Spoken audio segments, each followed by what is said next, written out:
So I'm sure we've seen the woman crying on camera down in Texas, about how she lives in a small community, a small county, and they're not getting any relief help.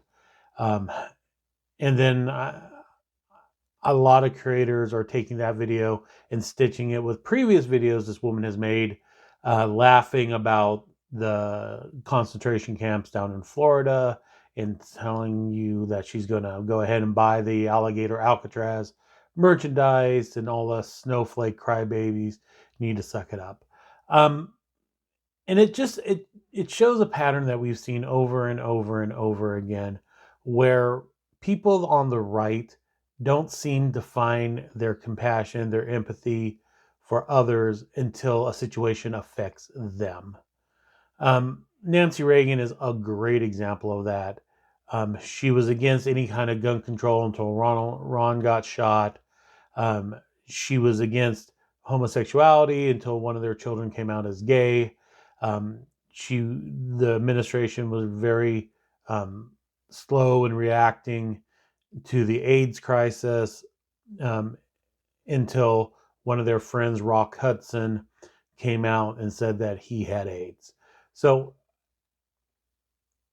it's an old trope, and it's not universal. I'm sure there's other Republicans that don't do this, but there's an old trope that Republicans don't care until it happens to them. And it made me start thinking about compassion and empathy. And that's not a natural state of being. Humans are not built for compassion and empathy. In fact, it goes against the evolutionary trait of survival of the fittest. We have to be taught compassion and empathy. And there are two places where people learn their compassion and empathy: it's from their parents in their home, or it's in their church. Now, I was taught compassion and empathy growing up, and I taught my children compassion and empathy, without the help of the church. But there's a lot of people who learn it from the church. It goes along with Christ's teachings of healing the sick, feeding the hungry. Somehow, though, here in the United States, people who claim the moniker of Christianity have forgotten that part of Christianity. And it's a sad state of affair, and we need to get back to it however we get back to it.